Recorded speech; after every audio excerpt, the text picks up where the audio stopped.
Kau ingin uang kan? Berapa hargamu? Aku beli kau.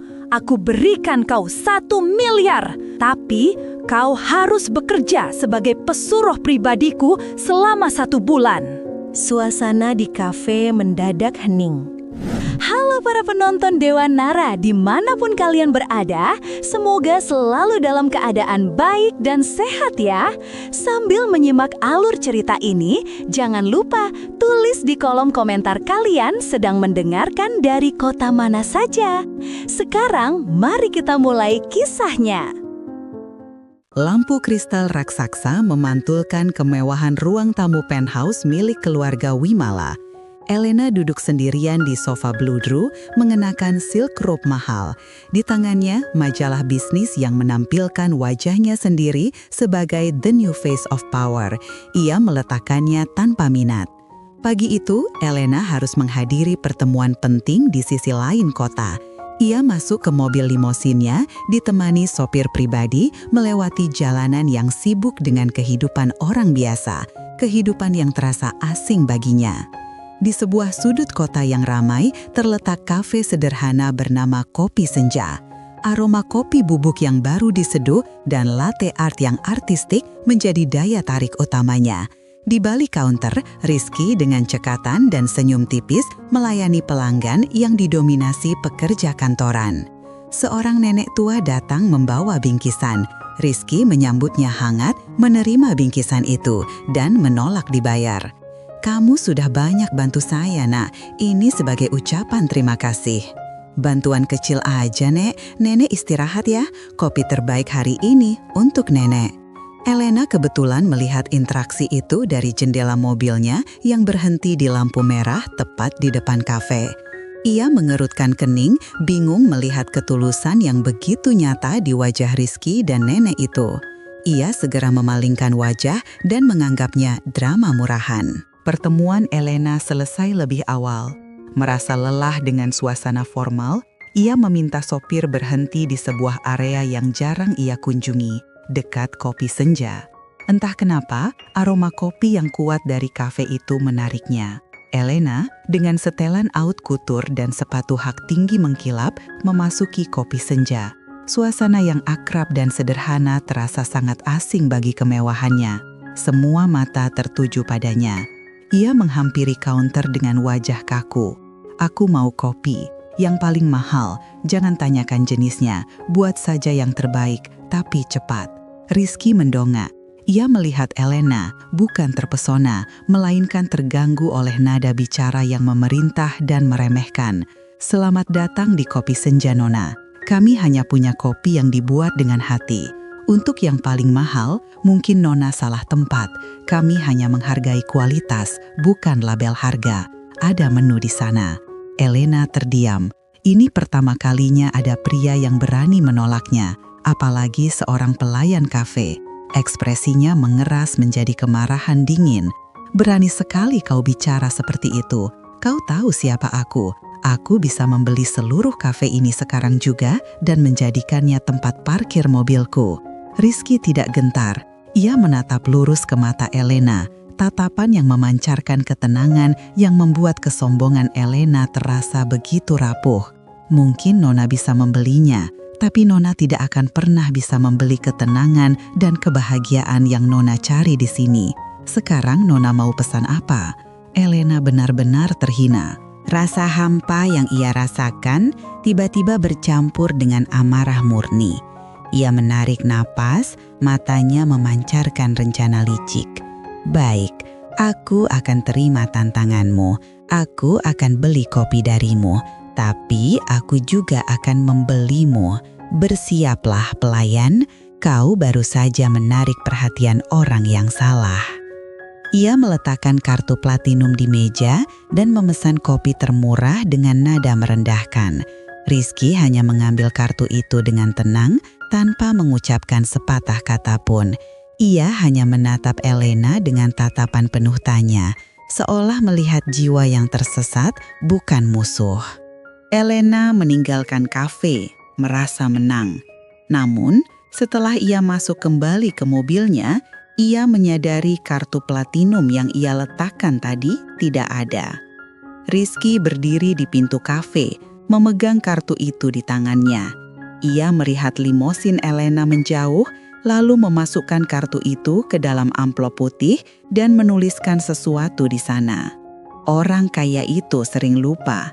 Mereka lupa barang, dan mereka juga sering lupa rasa hormat.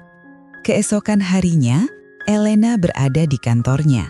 Sebuah ruang kerja minimalis namun mewah, dengan pemandangan kota yang membentang luas.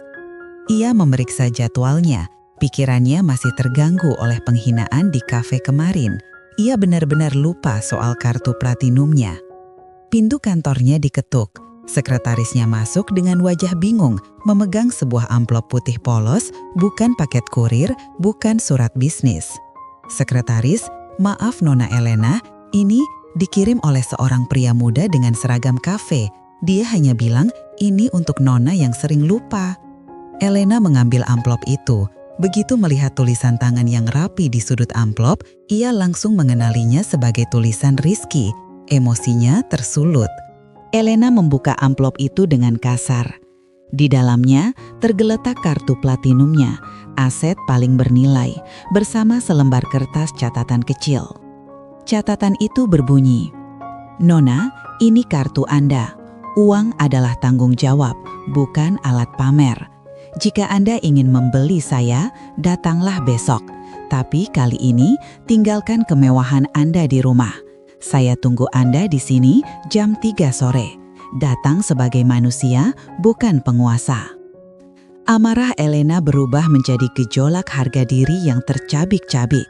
Ia, Elena Wimala, ditantang secara langsung oleh seorang pelayan. Ini bukan lagi soal kopi, tapi soal siapa yang memiliki kendali. Tepat pukul 3 sore keesokan harinya, Elena tiba di Kopi Senja. Ia menepati janji Rizky. Ia mengenakan pakaian yang lebih kasual, tanpa perhiasan mencolok, namun aura dominasinya tetap tak hilang. Ia langsung menghampiri Rizky yang sedang membersihkan meja. "Kau berani memerintahku. Harga dirimu sungguh tinggi untuk pria yang sehari-hari mencium bau bubuk kopi." Rizky menegakkan tubuhnya, menatap Elena dengan sorot mata yang teduh. "Semua orang punya harga diri, Nona. Aroma bubuk kopi itu jujur, tidak seperti bau parfum mahal yang menyembunyikan kebohongan. Anda datang, berarti Anda menerima tantangan saya." "Tantangan? Aku datang untuk mengakhiri drama konyol ini. Kau ingin uang kan? Berapa hargamu? Aku beli kau. Aku berikan kau 1 miliar rupiah tunai. Dengan satu syarat, kau harus bekerja sebagai pesuruh pribadiku selama 1 bulan. Dan kau harus berhenti bekerja di kafe ini." Suasana di kafe mendadak hening. Pelanggan lain menahan napas. Rizky tersenyum. Senyuman yang benar-benar tulus dan tenang membuat wajah tegang Elena terlihat konyol. 1 miliar itu uang yang sangat besar, Nona. Tapi uang itu hanya bisa membeli waktu saya, bukan hati saya, apalagi prinsip saya. Ia mengambil buku tabungan kecil yang lusuh dari sakunya dan menunjukkannya kepada Elena. Isinya hanya beberapa juta rupiah, hasil jerih payahnya. "Saya bekerja untuk ini, untuk membantu orang tua saya, untuk biaya kuliah adik saya. Jumlah ini mungkin tidak berarti bagi Anda. Jika saya menerima uang Anda, saya harus meninggalkan semua yang berharga dalam hidup saya. Jadi, tawaran Anda saya tolak." Elena terpaku, egonya hancur berkeping-keping. 1 miliar ditolak mentah-mentah, ini tidak pernah terjadi dalam hidupnya. Jantungnya Elena berdebar.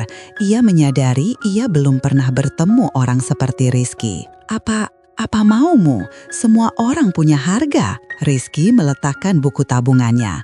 Wajahnya serius. "Baiklah, kalau Nona ingin membeli saya, harus ada taruhan yang adil. Jika Anda ingin saya bekerja dengan Anda selama 1 bulan, Anda juga harus bekerja dengan saya selama 1 hari. Tanpa kemewahan, tanpa identitas, hanya Nona Elena yang berjuang mencari uang receh." Rizky menantang Elena dengan tatapan mata yang tak tergoyahkan. Jika Anda bisa bertahan 1 hari di dunia saya, melakukan pekerjaan saya tanpa mengeluh dan tanpa mengandalkan uang Anda, saya akan mempertimbangkan tawaran 1 miliar Anda. Berani atau nyali Anda hanya sebatas kartu platinum? Elena menatap Rizky. Hawa dingin kesombongannya perlahan terkikis oleh rasa penasaran yang aneh dan gejolak emosi baru yang belum pernah ia rasakan. Tawaran itu gila, memalukan, tapi entah kenapa membuat hidupnya yang hampa terasa sedikit lebih hidup. Ia harus membuktikan dia bisa. Elena kembali ke penthouse megahnya. Ia berdiri di balkon, memandang lampu-lampu kota yang tampak seperti permata di bawah kakinya. Di satu sisi, logika berteriak, "Ini konyol, ini memalukan." Di sisi lain, hatinya yang beku merasakan percikan gairah yang sudah lama hilang. Ia sudah terlalu lama dikelilingi oleh orang-orang yang hanya menjilat dan setuju. Satu hari saja aku harus jadi orang biasa. Jika aku menolak, aku kalah. Aku membiarkan seorang pelayan kafe menertawakan harga diriku. Tapi jika aku menerima, aku akan melihat dunianya, dunia yang ia hargai lebih dari 1 miliar. Ini bukan lagi soal uang, ini soal membuktikan siapa aku sebenarnya. Elena mengambil ponselnya dan menghubungi nomor telepon kafe yang ia dapat dari database kecil. Suaranya kembali kaku, tetapi ada sedikit getaran yang tak biasa. "Aku terima tawaranmu. 1 hari. Kapan dan di mana?" "Bagus. Besok pagi jam 6 tepat. Kenakan pakaian yang nyaman, bukan kostum, dan jangan bawa asisten. Aku akan menjemputmu, tapi bukan dengan limosin. Siap?" "Oke, aku siap." Malam itu, Elena tidak bisa tidur. Ia membuka lemari pakaiannya yang penuh dengan merek-merek desainer. Ia mencari-cari dan hanya menemukan sepasang jeans sederhana dan kaos yang sudah lama tidak dipakai, sisa masa kuliahnya dulu. Ia mencoba menyetrika kaos itu sendiri.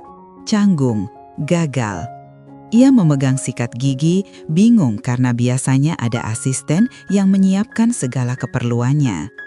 Rasa hampa itu kembali, namun kali ini bercampur dengan kecemasan akan petualangan yang tidak ia harapkan. Di sisi kota lain, Rizky memberitahu pemilik kafe, seorang wanita paruh baya yang dianggapnya seperti ibu, bahwa ia akan mengambil cuti sehari untuk urusan keluarga. Pukul 5.45 pagi, jalanan kota masih diselimuti kabut tipis dan udara dingin. Elena berdiri di luar gerbang penthouse-nya. Untuk pertama kalinya, ia menunggu, bukan ditunggu. Ia merasa rentan tanpa pengawalnya. Tepat pukul 6, Rizky muncul, bukan dengan mobil, melainkan dengan sepeda motor tua yang terawat baik. Di tangannya, ia membawa helm standar dan sebuah jaket usang. "Selamat pagi, Nona Elena. Dunia saya tidak menunggu. Naiklah." Elena menatap motor itu dengan jijik campur ngeri. Ia belum pernah naik kendaraan seperti itu seumur hidupnya. Aku tidak bisa naik ini. Baunya..." "Ini bau hidup, Nona, bukan bau parfum sintetis. Kita tidak akan bergerak sampai Anda mengenakan helm ini dan duduk di belakang saya. Ingat taruhannya, sebagai manusia biasa." Setelah beberapa detik yang terasa panjang, Elena akhirnya mengalahkan egonya. Ia mengambil helm itu, ia harus menahan nafas karena bau keringat dan debu dan duduk kaku di belakang Rizky. Ia harus memegang bahu Rizky agar tidak jatuh. Motor tua itu melaju membelah pagi yang dingin. Elena bisa merasakan angin kencang menerpa wajahnya. Ia melihat kota dari sudut pandang yang sama sekali baru. Jalanan yang berlubang, pasar yang mulai ramai, dan orang-orang yang bergegas demi mencari nafkah. Ia sadar, memegang erat bahu Rizky adalah satu-satunya pegangan yang ia miliki saat ini. Ia belum pernah sedekat ini dengan orang asing yang bukan bagian dari dunianya. Sentuhan tangannya terasa hangat dan nyata. Bau kaosnya bukan wangi mahal, tapi wangi matahari pagi. Aku benci ini, aku benci ketidaknyamanan ini. Tapi kenapa? Kenapa jantungku berdetak secepat ini? Setelah 45 menit perjalanan yang terasa seperti penyiksaan fisik bagi Elena, motor Rizky berhenti. Bukan di Kopi Senja, melainkan di depan pasar induk yang sudah ramai sejak subuh. Bau rempah-rempah, ikan, dan kesibukan menyambut mereka. Elena turun dari motor dengan kaki gemetar. Kaos dan jeansnya terasa lengket. Ia terkejut melihat keramaian dan energi yang tak pernah ia saksikan. "Kau membawaku kemana? Apa-apaan ini? Kita akan membeli bahan baku kafe? Aku tidak mau tanganku bau bawang." "Tugas pertama Anda. Anda bilang Anda bisa membeli saya dan dunia saya. Hari ini Anda akan belajar nilai uang receh. Bukan di kafe, tapi di sumbernya." Rizky menyerahkan sebuah gerobak dorong tua dan sebuah daftar belanjaan yang panjang. "Anda harus membeli semua ini dan hanya boleh menggunakan uang yang ada di dompet ini." Elena melihat dompet kain yang lusuh itu. Isinya hanya beberapa lembar uang kertas nominal kecil. "Uang itu harus cukup. Anda tidak boleh bernegosiasi dengan harga mewah Anda. Anda harus bernegosiasi dengan kejujuran dan usaha. Rp1 pun tidak boleh kurang. Ini pelajaran pertama. Bagaimana rasanya setiap uang receh sangat berarti." Elena memegang daftar itu. Ia tidak pernah tahu bahwa ada begitu banyak jenis sayuran. Ia merasa bodoh, marah, dan sangat terhina. "Ini konyol. Aku CEO sebuah perusahaan multinasional. Aku tidak melakukan pekerjaan selevel ini." Justru itu, di sana Anda dihormati karena jabatan Anda. Di sini, Anda harus dihormati karena sikap Anda. Cobalah. Rizky pergi meninggalkannya, hanya berdiri dari kejauhan, mengamati. Elena mulai mencoba. Ia mendekati seorang pedagang. "Aku mau bawang ini, bungkus." "Mau berapa kilo, Neng? Harganya sekian." "Ambil saja yang terbaik, aku tidak peduli harganya." "Maaf, Neng, di sini hitungan per kilo, bukan per tidak peduli. Kalau mau beli banyak, ambil saja di supermarket." Wajah Elena memerah karena malu. Ia beralih ke pedagang lain, kali ini mencoba bersikap manis, tetapi ia canggung dan jelas tidak tahu menawar. Di tengah kebingungan, gerobaknya disenggol oleh seorang ibu-ibu yang terburu-buru. Beberapa telur yang sudah ia beli jatuh dan pecah. "Astaga, telurku, kau tidak lihat?" "Maaf Nona, saya buru-buru sekali. Saya harus mengantar ini. Maaf ya." Elena melihat mata ibu itu yang penuh rasa bersalah dan lelah. Di detik itu, ia melihat kehidupannya yang keras. Untuk pertama kalinya, Elena tidak mengeluarkan kata-kata makian atau ancaman. Elena duduk di sebuah bangku, hampir menangis. Uangnya hampir habis. Ia belum mendapatkan setengah dari daftar belanjaan, dan ia sudah merusak telur. Ia merasa gagal total. Kekuatan yang ia miliki di kantornya sama sekali tidak berguna di sini. Tiba-tiba, sebuah botol air mineral dingin diletakkan di depannya. Rizky duduk di sampingnya. Aku tidak tahu cara melakukannya. Uang ini terlalu sedikit, aku tidak bisa." "Uang itu cukup, tapi hati Anda terlalu tertutup. Di pasar ini, orang saling bantu, Nona. Kenapa Anda tidak mencoba bicara, bukan memerintah?" Rizky mengambil daftar itu dan memberikan Elena uangnya kembali. "Oke, aku akan mengajarimu. Kali ini, tiru aku. Kita tidak beli barang, kita berinteraksi." Rizky membawa Elena ke pedagang langganannya. Dengan senyum dan sapaan akrab, ia membeli barang dengan harga yang wajar dan mendapat sedikit bonus, semua dengan uang yang sama yang dipegang Elena tadi. Rizky menoleh ke Elena. "Lihat, kekuatan di dunia ini bukan hanya uang, tapi hubungan baik. Besok kita akan coba lagi. Kau harus bisa menyelesaikannya sendiri, Nona. Kau belum boleh kembali ke sangkar emasmu sebelum ini selesai." Ia menyentuh pundak Elena sesaat, sentuhan yang menyampaikan dorongan, bukan perintah. Elena merasakan sentuhan itu jauh ke dalam hatinya. Ia menatap wajah Rizky. Ia masih membencinya karena telah mempermalukannya, tapi ia juga tidak sabar menanti hari esok. Dunia Elena yang sebenarnya, lantai 6 kantor Wimala Group.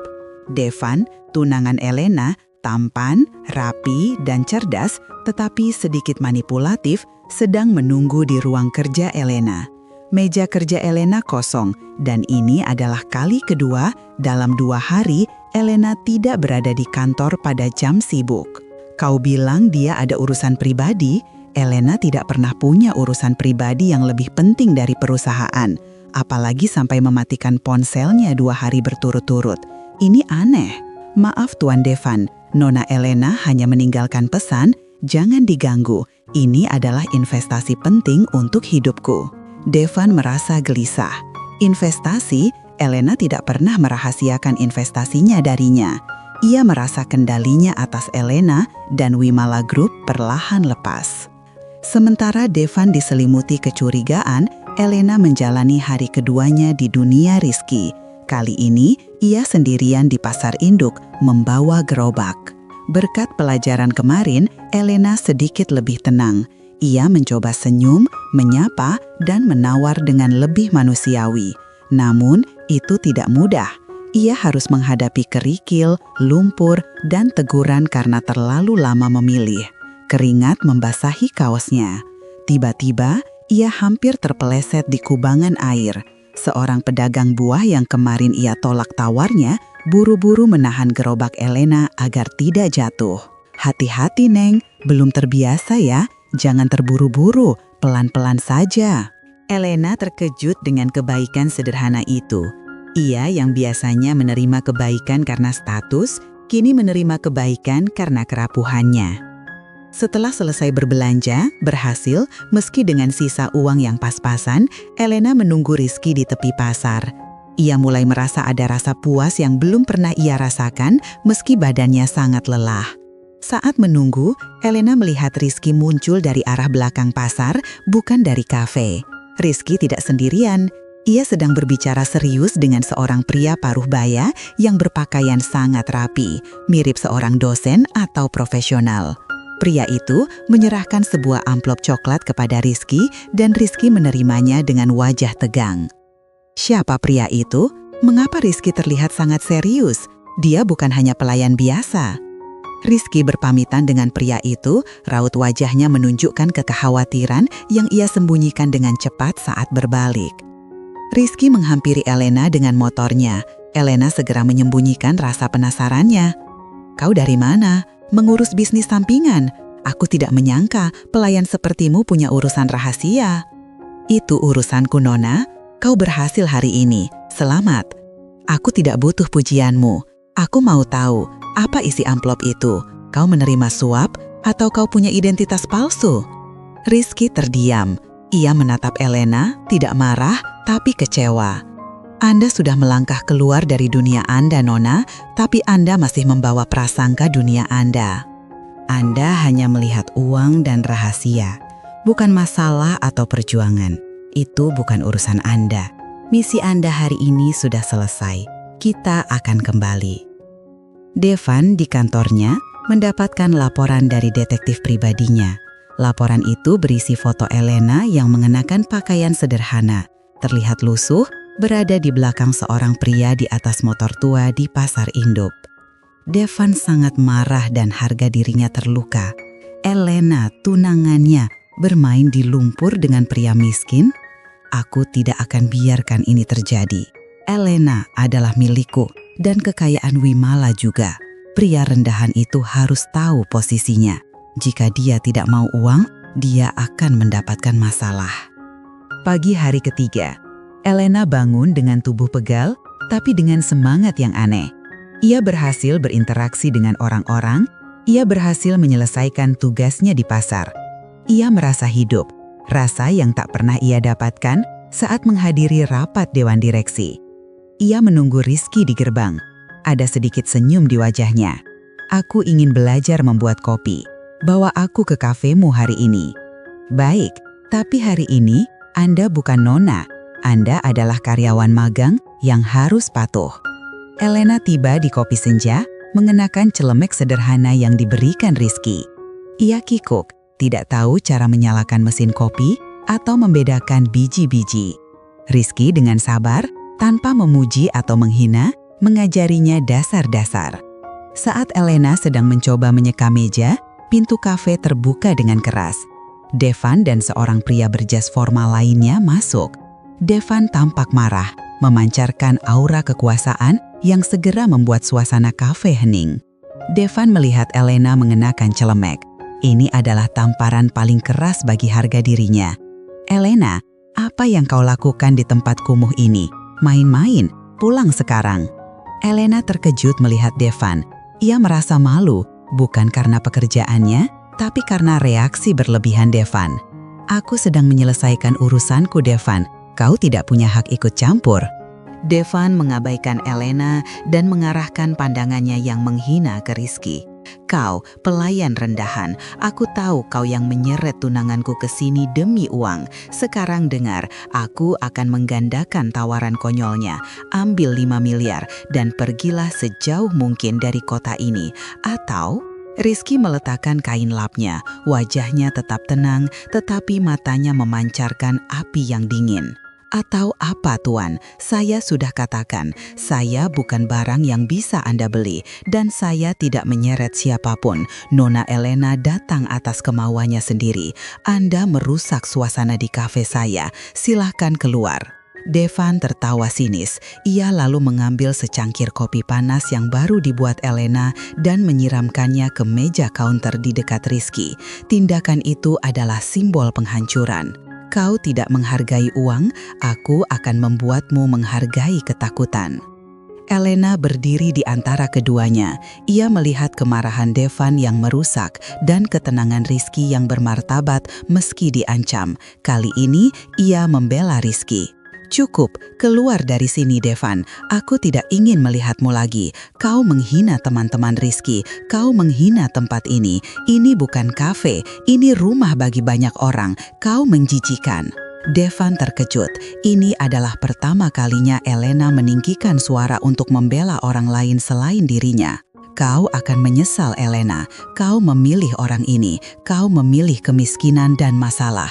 Aku akan pastikan kau kehilangan semuanya. Termasuk kafe ini." Devan pergi, meninggalkan kekacauan dan ketegangan. Kafe kembali hening. Elena melihat kekacauan di meja dan wajah sedih para pelanggan yang menyaksikan drama itu. Ia merasa bersalah. Rizky mengambil kain lap dan mulai membersihkan kopi yang tumpah. "Anda tidak perlu melakukan itu, Nona. Anda bisa pergi." "Tidak, aku yang bertanggung jawab. Aku yang membawa masalah ini. Aku akan bantu membersihkan." Elena mengambil kain lap. Untuk pertama kalinya, ia bekerja bahu-membahu dengan Rizky, membersihkan sisa kopi pahit dari pertarungan status sosial itu. Saat tangan mereka tidak sengaja bersentuhan saat mengambil kain lap yang sama, ada kejutan listrik yang singkat namun kuat di antara keduanya. Malam telah larut, kafe sudah tutup. Elena dan Rizky duduk di luar, di bangku kayu kafe. Kafe kembali tenang, kontras dengan drama sore tadi. Elena merasa lelah namun damai. Ini adalah kali pertama ia menikmati malam tanpa harus memikirkan laporan keuangan. "Kenapa kau tidak menerima uang, Devan? 5 miliar. Kau bisa membuka kafe sendiri atau melunasi semua utang keluargamu jika kau punya." Rizky menatap langit malam yang bertabur bintang, jauh dari lampu-lampu kota. "Uang itu datang dengan harga yang lebih mahal dari 5 miliar, Nona Elena. Harganya adalah kebebasan. Jika saya menerima uang itu, saya akan selamanya terikat pada rasa bersalah karena menjual prinsip dan martabat saya. Saya tidak akan bisa menatap mata orang-orang yang saya cintai lagi." "Tapi, bukankah kau punya masalah? Pria yang bertemu denganmu di pasar kemarin, siapa dia? Amplop coklat itu bukan urusan bisnis kafe, kan?" Rizky menghela nafas panjang. Ia menoleh, tatapannya kini serius dan penuh kepercayaan. "Anda benar, itu bukan urusan kafe. Ia merogoh sakunya dan mengeluarkan amplop coklat itu.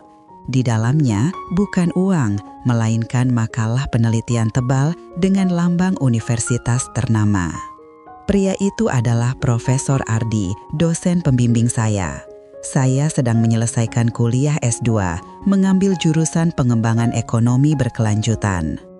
Ini tesis saya tentang penguatan ekonomi rakyat melalui koperasi komunitas kopi. Elena tercengang. Seorang pelayan kafe yang ia anggap gembel dan rendahan ternyata adalah mahasiswa pasca sarjana dengan ambisi besar yang tesisnya bisa mengubah dunia. Kenapa? Kenapa kau harus bekerja di kafe ini jika kau punya otak sehebat itu? Saya bekerja di sini bukan hanya untuk uang, saya bekerja untuk data. Saya melihat langsung bagaimana sistem bekerja, bagaimana orang-orang berinteraksi. Tesis saya tidak akan lengkap tanpa keringat dan pengalaman ini. Elena tiba-tiba merasa sangat kecil. Ia yang dibesarkan untuk hanya mengurus uang, kini berhadapan dengan pria yang mengurus masa depan dengan uang yang minim. Jadi, kau tidak miskin karena tidak punya pilihan. Kau memilih hidup sederhana untuk risetmu. Kemiskinan adalah ketika Anda kehilangan harapan, Nona. Saya punya mimpi, saya punya harapan. Saya mungkin tidak punya uang sebesar Anda, tapi saya kaya akan tujuan. Anda sebaliknya, Anda punya miliaran, tapi sepertinya Anda tidak tahu kemana Anda akan pergi. Kata-kata Rizky menusuk tepat ke inti kehampaan Elena. Air mata tipis menggenang di matanya, air mata yang selama ini ia tahan di balik wajah angkuhnya. Rizky menyadari emosi Elena. Ia tidak menghakimi, ia hanya menyodorkan secangkir kecil sisa kopi yang sudah dingin. Maafkan saya jika kata-kata saya keras, ambil ini. Kopi sisa yang pahit, seperti kenyataan. Elena mengambil cangkir itu. Ia menatap Rizky. Aku membencimu karena kau benar, tapi terima kasih Rizky, kau membuatku merasa nyata lagi. Elena meminum kopi pahit itu. Saat ia menyerahkan kembali cangkir kosong itu kepada Rizky, tangan mereka bersentuhan lagi. Dan kali ini, keduanya tidak buru-buru melepaskan. Mereka berbagi keheningan yang intim di bawah rembulan. Sebuah keheningan yang 1000 kali lebih bermakna daripada obrolan gosip mewah yang biasa didengar Elena. Keesokan harinya, kehidupan Elena yang biasa terbalik. Ia tidak pergi ke kantor Wimala Group, melainkan kembali ke Kopi Senja. Ia kini menyelesaikan taruhannya bukan karena harga diri, tetapi karena kerinduan. Ia ingin lebih dekat dengan dunia Rizky. Elena kini lebih terampil. Ia bisa membersihkan meja tanpa canggung dan bahkan melayani pesanan sederhana. Ia memperhatikan bagaimana Rizky berinteraksi dengan pelanggan, ramah, berempati, dan selalu punya waktu untuk mendengarkan. Aku dulu berpikir kekuasaan adalah menarik ulur saham. Ternyata kekuasaan sejati adalah kemampuan untuk membuat orang lain merasa dihargai. Aku menghina dia, tapi dia yang lebih kaya dalam interaksi manusia. Menjelang sore, saat kafe agak sepi, Rizky membereskan tas punggungnya yang selalu berisi buku-buku. Nona Elena, saya ada janji penting. Ini bagian dari tugas S2 saya. Hari ini, jam kerja Anda selesai, Anda bisa pulang. Elena merasa kecewa. Ia tidak ingin berpisah secepat ini. Tunggu, aku ikut. Aku ingin tahu lebih banyak tentang tesis koperasi komunitas kopi itu. Siapa tahu aku bisa membantu. Rizky mengangguk, melihat ketulusan di mata Elena. Baik, tapi Anda harus janji, jangan ada high heels atau aroma parfum yang terlalu menyengat. Kita akan ke tempat yang penuh ketenangan. Di perpustakaan, Rizky membawa Elena ke perpustakaan universitas tua. Suasananya hening, penuh aroma kertas dan buku. Elena, yang terbiasa dengan ruang meeting berpenginin udara, merasa damai di antara rak-rak buku. Mereka duduk berdua di sebuah meja. Rizky mulai menjelaskan tentang tesisnya. Bagaimana para petani kopi kecil sering dipermainkan tengkulak, dan bagaimana ia ingin menciptakan sistem koperasi yang adil. Uang itu penting, Nona, tapi uang tanpa visi hanya akan menciptakan keserakahan. Aku ingin uang yang aku dapat bisa menjadi jembatan keadilan. Elena, yang jenius dalam bisnis, tiba-tiba melihat Rizky dengan cara baru. Bukan lagi sebagai pelayan, tetapi sebagai mitra potensial yang punya hati dan visi. Aku mengerti, data keuangannya kacau, margin keuntungan selalu ada di tangan pihak atas. Kalau kau mau membuat sistem koperasi, kau harus punya model bisnis yang anti jebakan. Aku bisa membantu itu. Aku bisa menghitung risikonya. Untuk pertama kalinya, mereka berbicara sebagai dua orang yang setara, bergairah tentang sebuah tujuan yang mulia. Wajah Rizky bersinar saat Elena menunjukkan sisi analitisnya. Saat mereka berdua membungkuk di atas selembar kertas, jari tangan Elena tidak sengaja menyentuh tangan Rizky. Kali ini, sentuhan itu tidak dilepaskan secepatnya. Mereka berdua terdiam, terperangkap dalam keheningan perpustakaan. Dia cantik, pintar, dan bersemangat. Dia bukan lagi wanita sombong yang menghinaku. Tapi dia milik pria lain dan dunianya terlalu jauh. Aku harus mundur, kata Rizky dalam hati. Rizky segera menarik tangannya. Sudah larut, Anda harus pulang, Nona Elena. Besok, Anda akan menyelesaikan taruhannya. Kita tidak bisa menghabiskan waktu di sini. Elena merasa malu, tapi senyuman tipis Rizky saat ia menatapnya membuat hatinya mencair. Saat Elena dan Rizky meninggalkan perpustakaan, ponsel Elena berdering. Sebuah notifikasi email mendesak. Isinya, sebuah surat resmi dari Devan yang menggunakan koneksi ayahnya untuk mengajukan gugatan hukum yang melibatkan Kopi Senja. Devan mengklaim bahwa kafe itu melanggar zonasi kota dan harus segera ditutup. Elena membaca surat itu dan wajahnya memucat. Ancaman Devan ternyata tidak main-main. Rizky, kafemu, Devan melakukannya. Dia menggunakan kekuatannya untuk menghancurkan tempat ini. Elena dan Rizky bergegas kembali ke Kopi Senja. Mereka membuka surat hukum itu di bawah lampu kafe yang remang-remang. Devan menggunakan celah zonasi yang sangat rumit untuk memaksa penutupan kafe dalam waktu 48 jam. Ini hanya gertakan, Elena. Aku akan mencari pengacara. Tidak, Rizky, kau tidak punya waktu. Pengacara biasa akan membutuhkan waktu berminggu-minggu. Devan tahu itu. Dia tidak hanya mengancam kafe ini, dia mengancam senyummu. Elena berdiri tegak. Sisi CEO yang dingin dan analitis kembali, tetapi kali ini diperkuat oleh emosi. Aku tahu setiap trik Devan. Aku tahu jaringan hukum yang dia gunakan. Aku akan mengurus ini. Aku akan melawan Devan menggunakan senjataku sendiri. Pagi itu, Elena kembali ke rumah. Ia tidak tidur. Ia mengenakan setelan kantor yang paling berwibawa, mencerminkan kekuasaan Winala Group.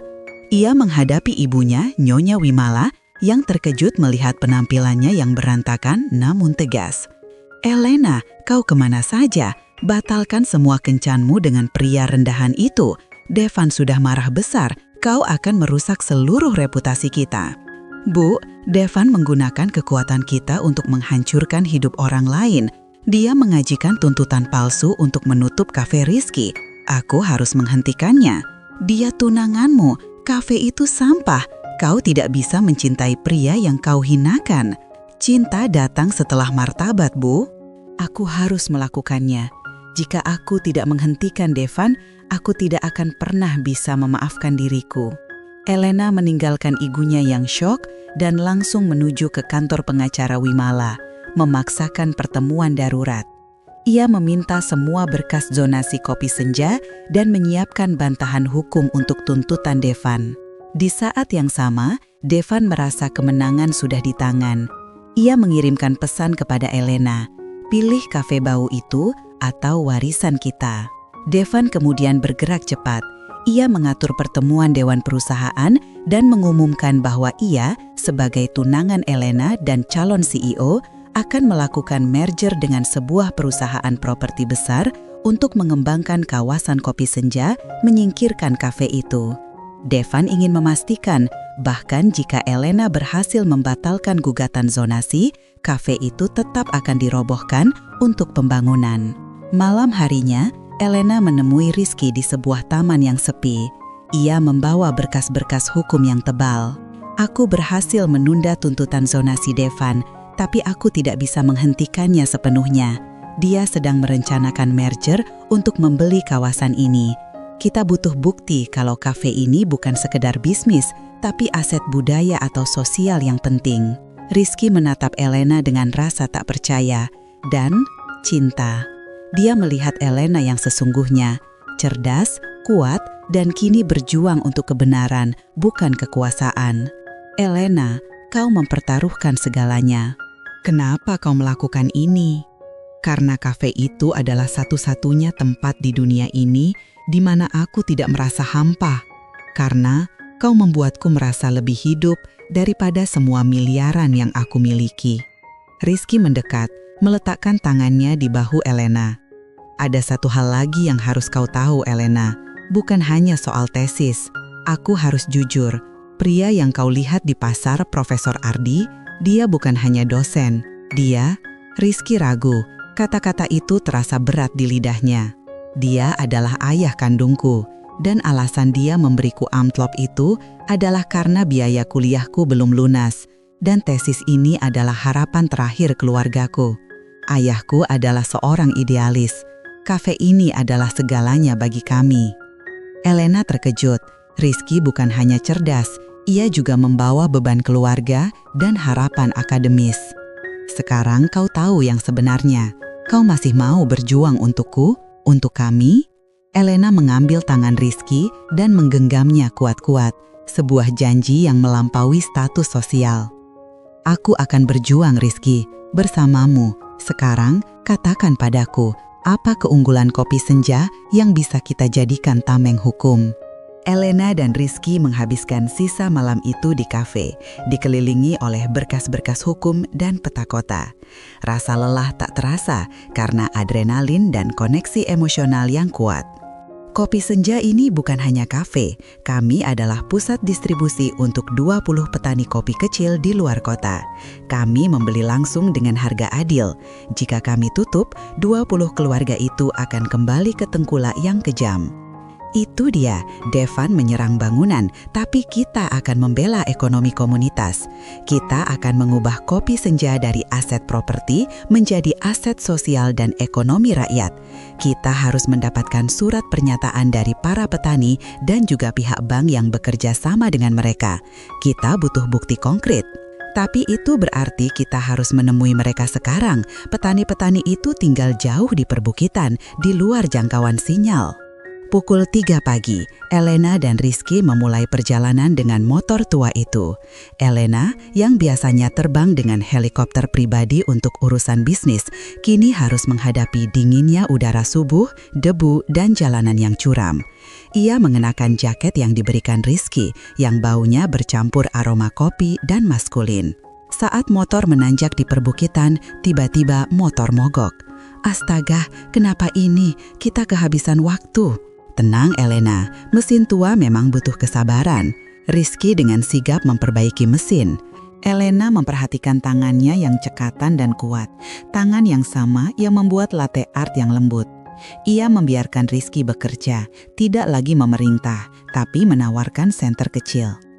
Setelah motor kembali menyala, mereka melanjutkan perjalanan. Elena memeluk Rizky dari belakang lebih erat untuk menjaga keseimbangan. Rizky, apapun yang terjadi, aku tidak akan menyesali momen ini. Aku menghinamu, aku mencoba membelimu, tapi ternyata kau yang menyelamatkan aku dari diriku sendiri. Kalau aku kembali ke Devan, aku tidak akan pernah merasa jujur lagi. Elena, aku menghargai kejujuranmu, tapi kau punya dunia yang besar. Ayahmu, ibumu, mereka tidak akan pernah menerima pria yang kau hinakan ini. Jika kita menang, kau harus memutuskan, jangan hancurkan masa depanmu demi sebuah kafe kecil dan seorang pelayan sepertiku. Mereka akhirnya tiba di desa petani kopi.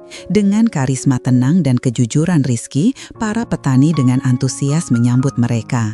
Elena yang menggunakan kemampuan analitisnya menjelaskan kepada mereka betapa pentingnya kekuatan hukum dari pernyataan tertulis mereka. Para petani terharu melihat Elena, pewaris Wimala Group, duduk di tanah, memegang buku catatan dan berjuang demi keadilan mereka. Mereka segera menandatangani surat pernyataan yang dibutuhkan. Mereka bergegas kembali ke kota, waktu terus berdetak. Saat mereka tiba di Kopi Senja, sebuah mobil mewah Devan sudah terparkir. Devan berdiri di depan kafe, ditemani beberapa pengacara dan petugas yang membawa surat perintah penutupan sementara yang baru. Tangan Devan di atas gembok yang akan mengunci kafe itu. Terlambat, Elena. Waktu 48 jammu sudah habis. Aku sudah mendapatkan perintah penutupan ini. Permainanmu berakhir. Elena melompat turun dari motor, rambutnya berantakan, wajahnya lelah tapi berapi-api, memegang map berisi surat pernyataan dari petani. Hentikan, Devan, kafe ini bukan hanya properti, ini adalah jantung dari 20 keluarga petani. Kau tidak hanya menutup kafe, kau menghancurkan mata pencaharian komunitas yang sah. Gugatanmu dibatalkan, aku punya buktinya. Elena melemparkan map itu ke dada Devan. Para pengacara dan petugas yang dibawa Devan tampak ragu saat melihat berkas-berkas resmi dengan tanda tangan komunitas petani. Devan, yang biasanya tenang, kini panik. Omong kosong, kau berbohong, berkas ini tidak sah. Elena, jangan membuat malu di depan umum.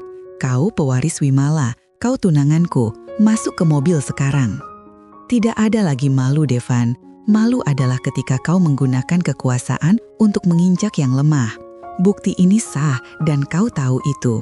Pengacara Wimala sendiri yang menyiapkannya. Devan menyadari dia kalah dalam pertarungan hukum. Ia lalu memainkan kartu terakhir, emosi dan status sosial. Ia menatap Rizky dengan mata menghina.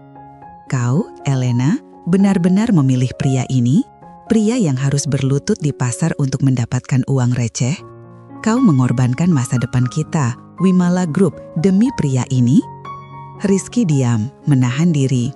Elena maju selangkah, melindungi Rizky. Ya, aku menghinanya. Itu adalah kebodohan dan kesombonganku yang menjijikkan. Tapi Rizky tidak pernah menghinaku balik. Dia memberiku martabat yang tidak pernah aku dapatkan dari duniamu, Devan.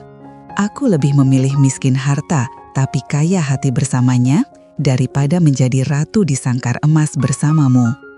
Pernyataan itu adalah ledakan emosi yang selama ini terpendam.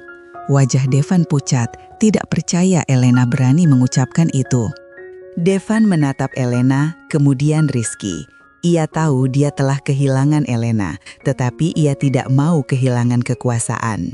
Baik, jika kau memilihnya, maka kau akan kehilangan semuanya. Aku akan pastikan Dewan Direksi Wimala Group melucuti semua kekuasaanmu. Kau tidak akan bisa lagi mengakses aset perusahaan. Kau akan menjadi Elena yang miskin seperti pria ini. Mari kita lihat, apakah cinta ini bisa membayar tagihanmu. Ia memanggil seorang pria berjas yang berdiri di mobil mewahnya. Mulai hari ini, semua kartu kredit dan rekening pribadi Elena Wimala dibekukan sampai rapat dewan berikutnya. Kita lihat siapa yang tertawa terakhir. Devan naik ke mobilnya dan pergi, meninggalkan Elena yang kini benar-benar sendirian, tanpa uang, tanpa kekuasaan, dan tanpa status. Kafe itu selamat. Para pengacara dan petugas Devan meninggalkan tempat itu. Suasana hening. Elena, yang baru saja kehilangan seluruh kehidupannya, kini berdiri di samping Rizky dengan air mata membasahi pipinya. Elena, kau tidak seharusnya melakukan itu. Kau mengorbankan segalanya. Kau tidak perlu. Aku sudah memilih Rizky. Aku memilih dengan hatiku, bukan dengan label nama belakangku. Aku miskin sekarang, benar, tapi aku tidak hampa.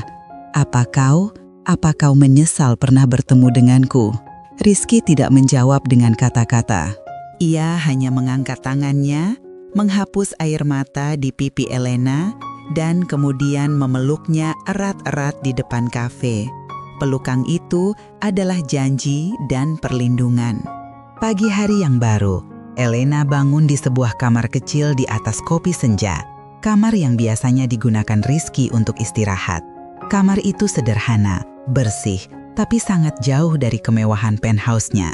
Ia tidur di kasur lipat dan menggunakan selimut tipis. Saat Elena keluar, ia melihat Rizky sudah sibuk di bawah. Ia mencium aroma masakan rumahan. Rizky ternyata sedang membuat nasi goreng. "Selamat pagi, Nona Elena. Sarapan sudah siap. Maaf, tidak ada koki pribadi hari ini." Sarapan apapun yang dibuat oleh tanganmu pasti lebih bernilai daripada sarapan yang disiapkan oleh koki bintang 5. Setelah sarapan, Elena menyadari situasi finansialnya yang mengerikan. Ia pergi ke mesin ATM terdekat dan menampilkan pesan, akun dibekukan. Ia kembali ke kafe dengan wajah cemas. "Aku benar-benar tidak punya apa-apa, tidak ada uang tunai, tidak ada akses ke rekening. Aku tidak bisa memanggil sopir, aku bahkan tidak bisa membeli sebotol air mineral." Rizky menatapnya. Inilah momen yang ia takutkan.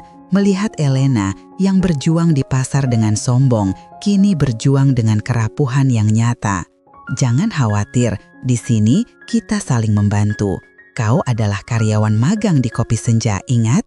Gajimu adalah tempat tinggal dan makanan. Mari kita mulai bekerja. Hari ini kau harus mengurus keuangan kafe." Rizky memberikan Elena buku kas kafe yang lusuh dan rumit. Ia, sang CEO yang biasa mengurus anggaran jutaan dolar, kini harus memastikan uang dari penjualan 50 cangkir kopi cukup untuk memberi bahan baku besok dan menggaji 2 karyawan. Ini gila, marginnya sangat tipis. Kau tidak bisa mengambil untung dengan harga semurah ini, Rizky. Jika terjadi satu kesalahan, kalian akan bangkrut. Justru itu yang kulakukan, Elena. Ini adalah riset untuk tesisku. Bagaimana bertahan hidup dengan margin yang adil. Di dunia kaya, margin itu untuk membuat pemiliknya lebih kaya. Di sini, margin itu untuk bertahan hidup orang-orang di bawahku. Elena tersentuh. Ia melihat angka-angka itu dengan mata baru, mata empati. Ia mulai menggunakan otaknya untuk melindungi, bukan menguasai. Ia menemukan celah efisiensi kecil tanpa mengurangi kualitas. Saat sore hari, Elena menyadari ia kehabisan pasta gigi dan beberapa kebutuhan pribadi. Ia harus berjalan kaki ke minimarket kecil. Ia harus menghitung uang kembaliannya dengan hati-hati. Ia merasa aneh, gugup, dan mandiri. Dalam perjalanan pulang, ia berpapasan dengan seorang mantan koleganya di Wimala Group. Kolega itu menatap Elena dari mobil mewahnya dengan tatapan kasihan yang menghina. "Astaga, Elena, apa yang terjadi denganmu? Kau terlihat buruk. Sayang sekali kau memilih pria rendahan itu, bukan Devan. Seharusnya kau tidak gegabah. Sekarang kau menjadi bahan tertawaan di seluruh dewan direksi." Elena merasakan nyeri di hatinya, tetapi ia menahan diri. Ia tidak lari, tidak bersembunyi. "Aku tahu apa yang aku pilih, dan aku tidak menyesali kehidupanku sekarang. Setidaknya, aku tidak hidup di balik topeng seperti kalian. Permisi." Elena kembali ke kafe, hatinya sedikit terluka. Rizky segera menyadari perubahan suasana hati Elena. Ia tidak banyak bertanya, hanya menyodorkan secangkir kopi favorit Elena yang ia hafal. "Kau berhasil melewati hari pertamamu, Nona Elena yang miskin. Dunia memang kejam, tapi di sini kau punya rumah, kau punya keluarga." Rizky menyentuh pipi Elena. "Jangan pernah menyesal, kau telah menukar emas dengan jiwa. Itu adalah perdagangan terbaik yang pernah kau lakukan." Elena tersenyum, menyandarkan kepalanya di bahu Rizky. Ia benar-benar telah menemukan kehangatan sejati. Malam itu, Elena dan Rizky duduk di counter kafe, berbagi cerita dan merencanakan strategi bisnis kafe. Ketenangan mereka terganggu saat Rizky menerima panggilan telepon. Wajahnya tiba-tiba menjadi tegang. "Bait ayah, jangan khawatir, aku akan segera ke sana." Rizky menutup telepon dan raut wajahnya berubah menjadi sangat cemas. "Rizky, Ada apa? Ada masalah dengan tesis atau kafe? Tidak, itu ayahku, Profesor Ardi. Dia diancam. Diancam oleh siapa? Pihak yang ingin aku tinggalkan studi S2-ku, atau pihak yang tidak ingin tesis koperasi komunitas kopi ini berhasil. Ayahku diserang secara profesional. Pendanaan risetnya tiba-tiba dicabut, dan ada kabar bahwa pekerjaannya di kampus akan ditinjau ulang. Elena langsung menyadari, hanya satu orang yang punya jangkauan dan motif untuk melakukan serangan terstruktur seperti ini, Devan. Serangan itu tidak lagi ke kafe, tetapi langsung ke masa depan Rizky dan martabat ayahnya. Ini perbuatan Devan. Dia tahu tesismu dan hubunganmu dengan ayahmu. Dia tidak bisa menghancurkan kafe, jadi dia menyerang kelemahanmu. Dia ingin kau terpaksa menerima uangnya agar kau bisa membayar pendanaan riset ayahmu kembali. Aku tidak akan biarkan dia mengendalikan kami dengan uangnya, tapi ayahku sangat idealis dan kehormatannya adalah segalanya. Elena mengambil keputusan cepat. Ia tahu cara kerja permainan Devan. Kita tidak bisa menyerahkan dirimu, tapi kita tidak bisa melihat ayahmu dipermalukan. Aku punya satu kartu lagi, tapi ini melibatkan pengorbanan yang sangat besar. Apa, Elena? Kau sudah kehilangan segalanya karenaku. Aku punya kalung pusaka dari nenekku. Itu satu-satunya harta yang tidak bisa disentuh oleh Devan. Nilainya bisa menutupi kebutuhan riset ayahmu sampai tesismu selesai. Rizky terkejut. Kalung itu adalah simbol kehormatan keluarga Elena yang selalu ia kenakan, bahkan saat bekerja di kafe.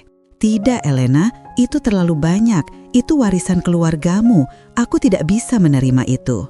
Kau mengajarkanku bahwa nilai sejati bukanlah pada emas, tetapi pada apa yang kita pertahankan.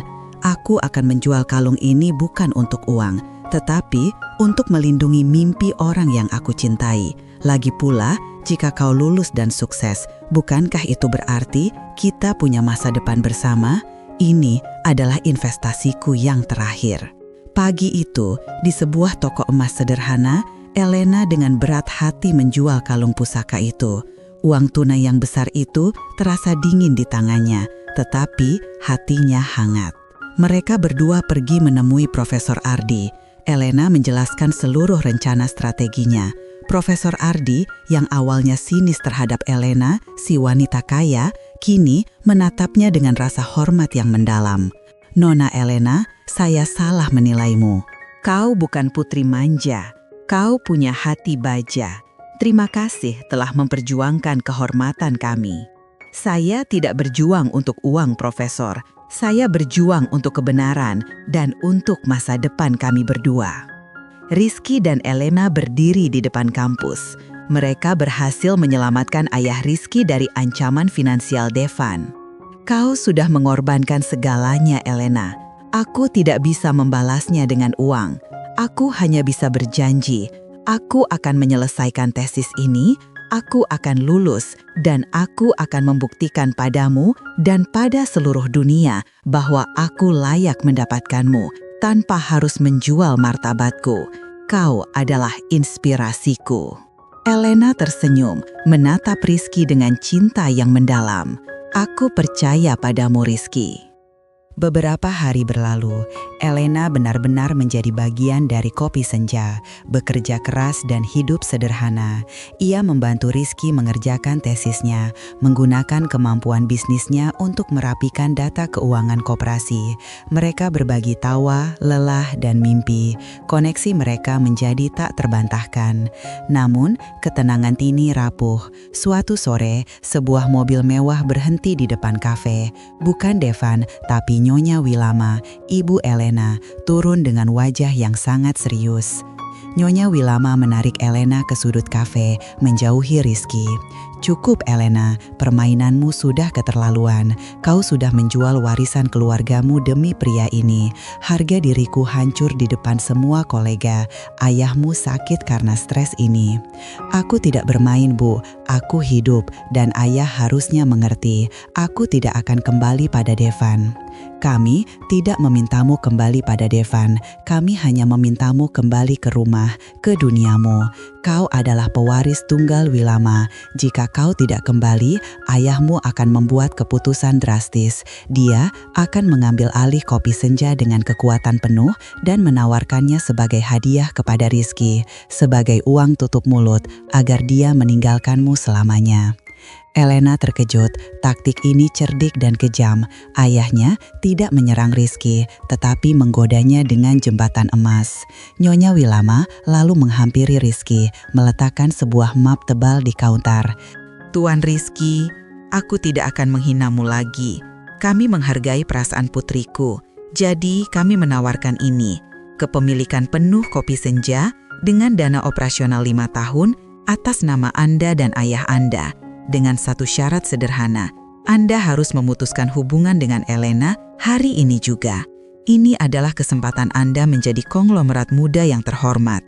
Ambil ini atau Anda akan tetap miskin dan anak saya akan menderita. Rizky menatap map itu. Kafe adalah segalanya bagi komunitas dan keluarganya. Uang itu akan melunasi semua utang kuliahnya dan mewujudkan tesisnya.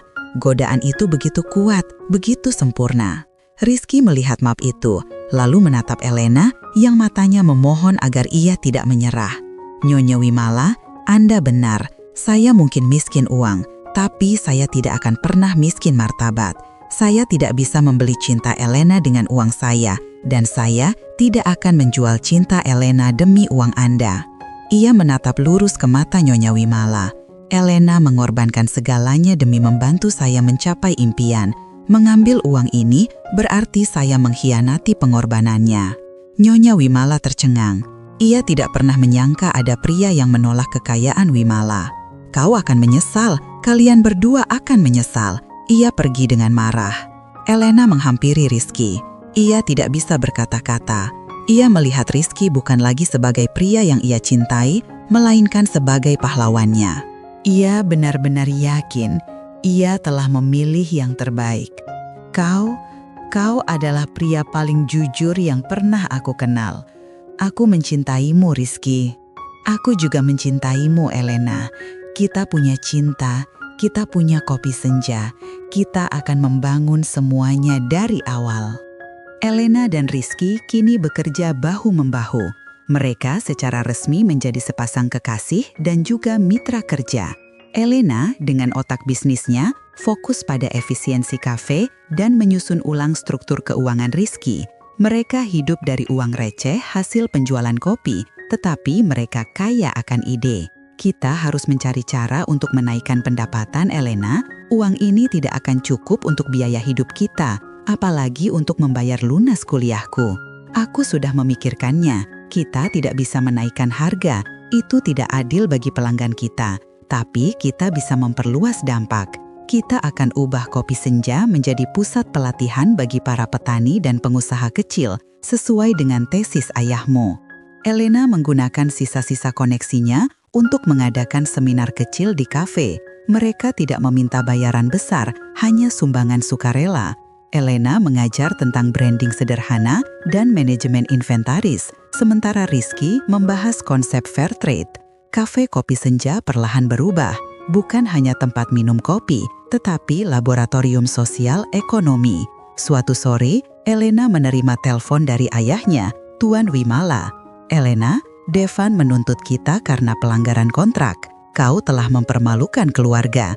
Kau harus kembali. Atu akan mencarikanmu pekerjaan di perusahaan lain, asal kau tinggalkan kafe kotor itu. Ayah, aku akan mencari uangku sendiri. Aku tidak butuh pekerjaanmu. Aku punya ide bisnis yang lebih baik daripada semua rapat dewan direksi yang membosankan. Aku akan membangun kembali Wimala Groupku sendiri dengan cara yang adil. Elena sadar, untuk membangun Wimala Group versinya, ia butuh modal. Ia memutuskan untuk menjual beberapa barang mewah yang ia tinggalkan di penthouse, tas, jam tangan mahal, satu-satunya aset yang masih tersisa dan tidak dibekukan. Rizky mengantarnya ke gerbang penthouse dengan motor.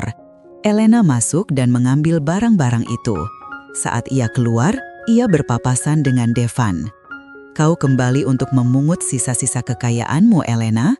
Kasihan sekali. Kau akan menghabiskan hidupmu di kafe bau itu. Aku akan pastikan kau tidak pernah bisa kembali ke dewan direksi. Aku tidak memungut sisa, Devan. Aku mengambil modal awal untuk bisnis baruku.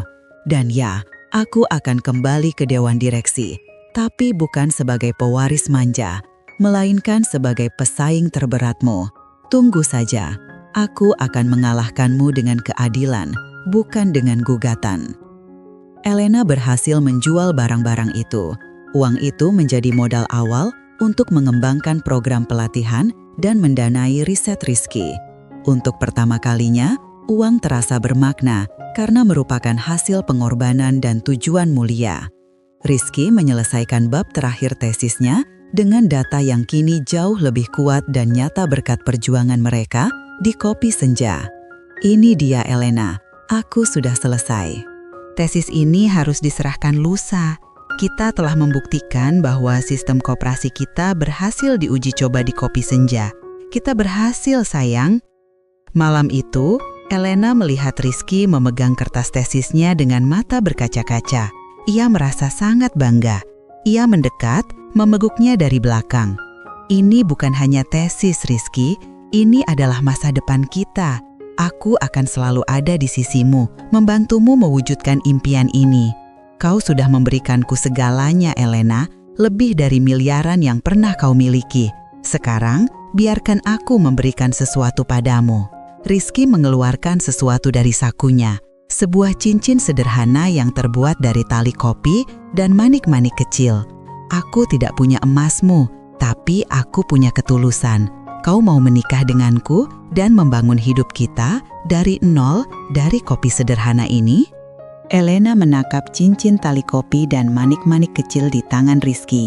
Air mata bahagia mengalir, bukan air mata kesedihan atau kekalahan. Cincin ini jauh lebih berharga daripada berlian manapun. Ya Rizky, aku mau menikahimu. Aku membangun hidup dari nol bersamamu. Cincin ini adalah cincin paling indah yang pernah aku lihat, karena ini dibuat dengan harapan dan keberanian, bukan dengan warisan. Rizky tersenyum lega dan bahagia. Ia menyematkan cincin sederhana itu di jari manis Elena, tepat di mana cincin berlian Devan seharusnya berada. Mereka berbagi ciuman yang tulus dan penuh janji di kafe yang remang-remang itu. Keesokan harinya, Rizky didampingi Elena, nyonya pemilik kafe, dan Profesor Ardi menyerahkan tesisnya. Di dalamnya terdapat bukti nyata dari Kopi Senja, sebuah model bisnis yang berhasil dikembangkan oleh Rizky dan Elena. Komite penguji terkejut dengan kedalaman riset lapangan dan integritas modelnya. Mereka tidak hanya melihat seorang mahasiswa, tetapi seorang visioner yang hidup di tengah subjek penelitiannya. Ketua komite, Tuan Rizky, tesis ini luar biasa.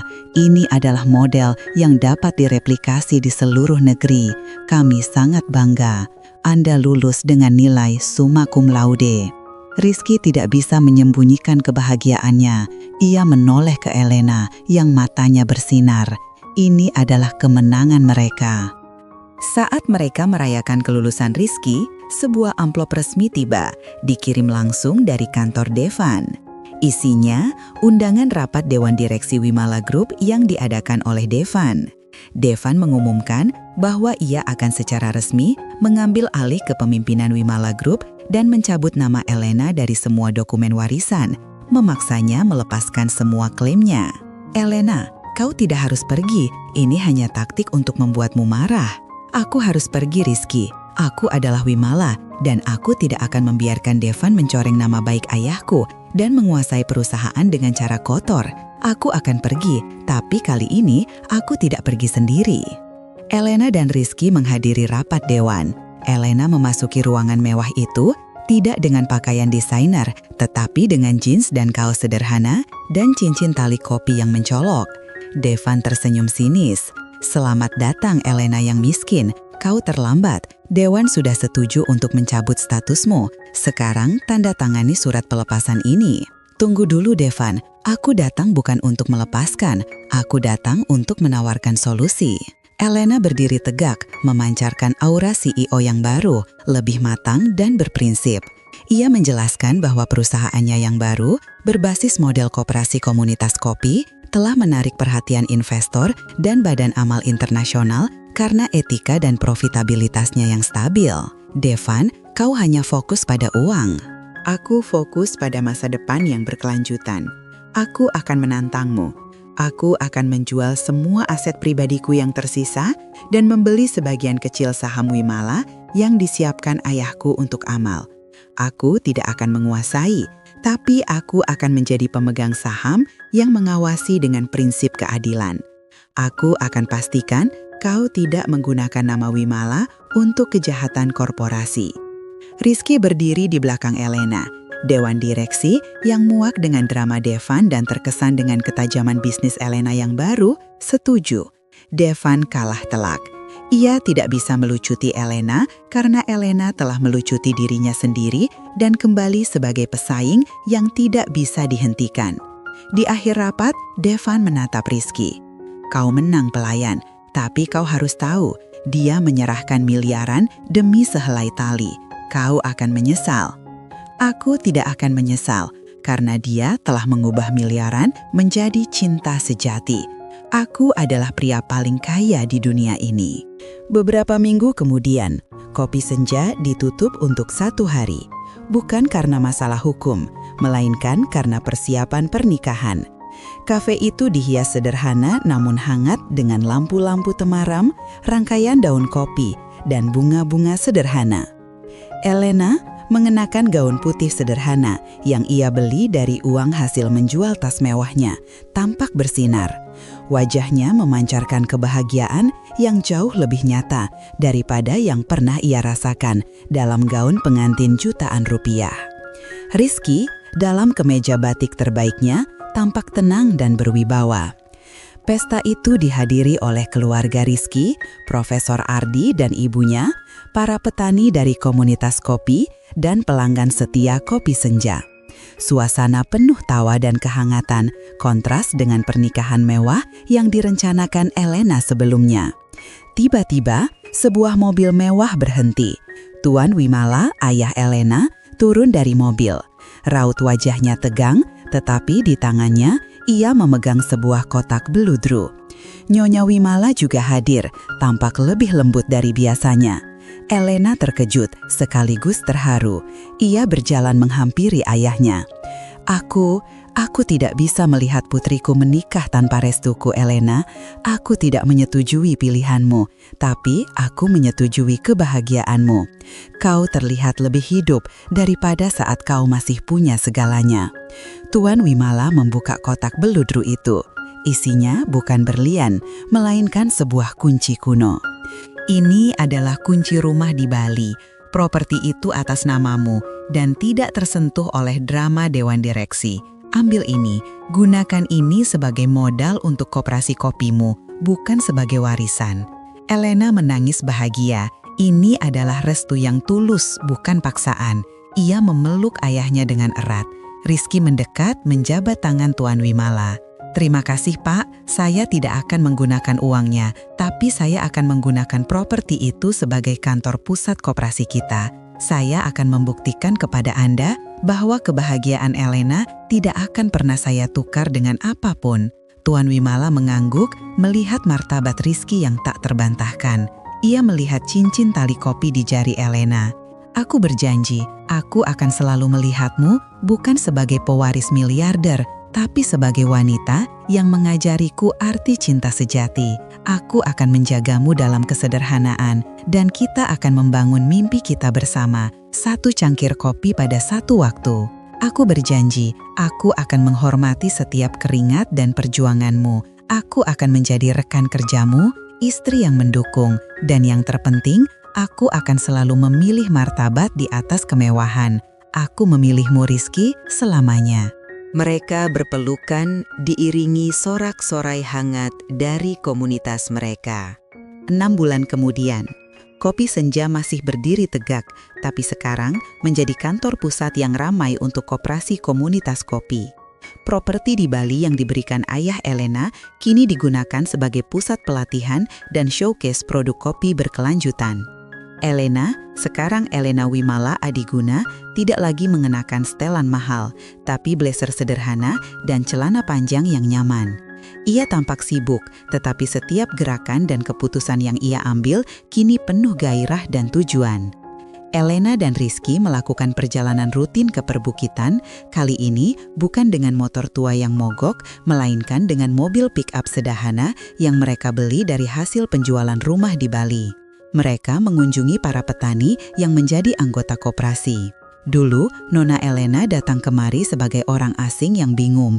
Sekarang, kau adalah pemimpin kami. Harganya adil, kami punya edukasi, anak-anak kami bisa sekolah. Elena tersenyum tulus. Ia melihat hasil nyata dari perjuangannya. Keuntungan yang mereka dapatkan memang tidak sebesar Wimala Group, tetapi dampak sosial yang dihasilkan jauh lebih berharga.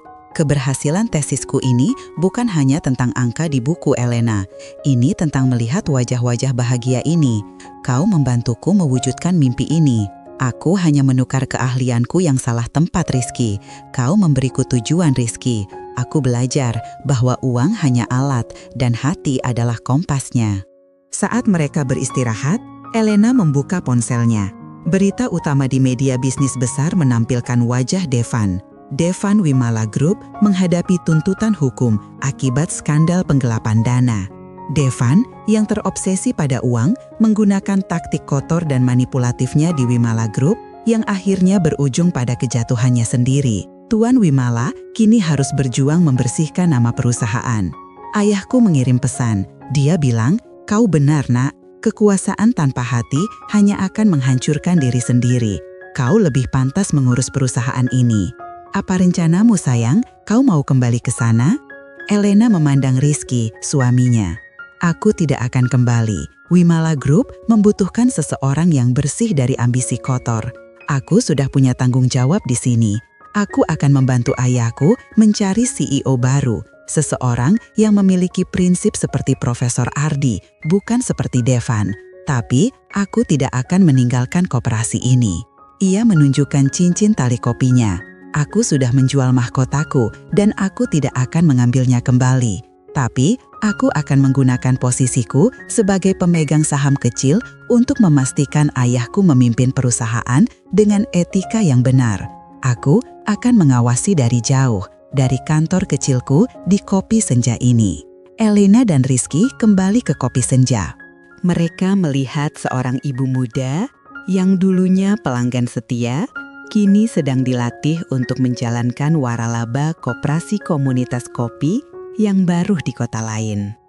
Setahun telah berlalu, berkat rekomendasi dan intervensi Elena sebagai pemegang saham kecil yang berprinsip, Tuan Wimala mengangkat seorang CEO baru yang etis dan fokus pada keberlanjutan. Wimala Group mulai menjalani restrukturisasi, membersihkan diri dari kekacauan yang ditinggalkan Devan. Di sebuah acara seminar yang diselenggarakan oleh Wimala Group, sebagai bagian dari upaya pemulihan citra, Elena diundang sebagai pembicara tamu, bukan sebagai pewaris, melainkan sebagai pengusaha sosial yang sukses. Rizky mendampinginya, bangga melihat istrinya.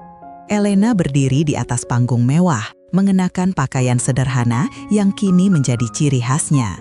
Ia menceritakan kisah perjalanannya, dari menghina seorang pelayan kafe hingga berlutut demi cintanya.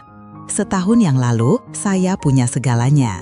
Jet pribadi, penthouse, rekening tak berbatas. Saya menghina suami saya, Rizky, karena dia tidak punya semua itu. Saya pikir uang bisa membeli kebahagiaan."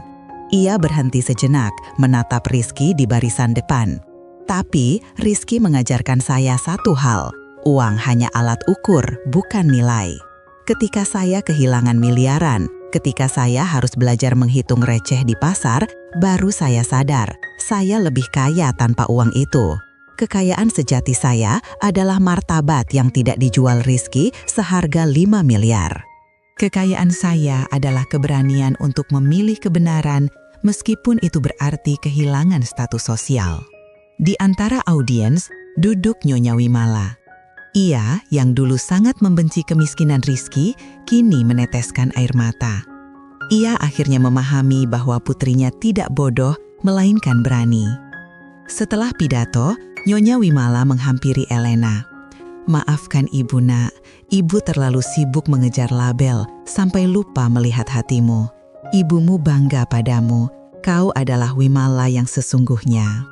Saat Elena sedang berbincang dengan ayahnya, ia berpapasan dengan Devan.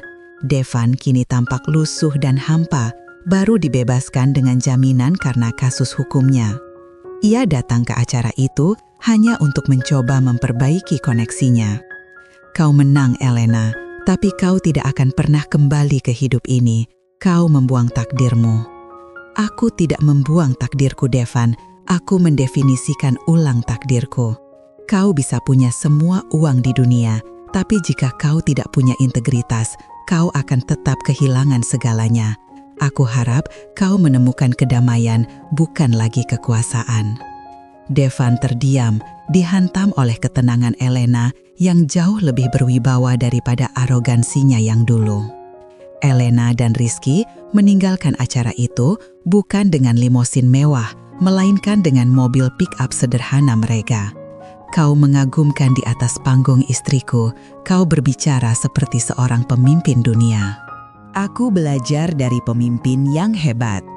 Pemimpin yang setiap hari membuat kopi yang jujur dan berani mengatakan tidak pada 1 miliar. 3 tahun kemudian, koperasi komunitas kopi yang didirikan Rizky dan Elena telah berkembang pesat. Mereka tidak lagi hanya memiliki satu kafe, tetapi puluhan waralaba kecil yang tersebar di kota-kota, semuanya dijalankan dengan model bisnis yang etis dan adil. Tesis Rizky telah menjadi panduan nasional. Elena kini menjadi pengusaha sosial yang dihormati. Ia menggunakan nama Wimala bukan untuk kekuasaan, melainkan sebagai simbol integritas dalam dunia bisnis yang adil. Mereka masih tinggal di kamar sederhana di atas kopi senja yang kini diperluas dan dihangatkan. Mereka telah memilih gaya hidup itu. Pagi itu, Rizky membuatkan latte terbaiknya. Di tangannya bukan cangkir kopi, melainkan botol susu untuk anak pertama mereka, seorang bayi perempuan yang baru lahir yang mereka beri nama Senja, nama yang diambil dari kafe tempat cinta mereka bersemi. Elena menggendong bayi Senja. Ia memandangi Rizky dan anaknya, hatinya dipenuhi rasa syukur. Elena dan Rizky berdiri di depan kafe, memandangi keramaian pagi hari. Elena memegang erat cincin tali kopinya yang kini sudah usang, tetapi bersinar lebih terang dari berlian. Mereka berdua tersenyum, berpelukan di depan kopi Senja. Mereka memulai dari hinaan dan berakhir dengan cinta yang jujur, membuktikan bahwa kekayaan sejati adalah martabat dalam kesederhanaan. Kau ingin uang kan? Berapa harga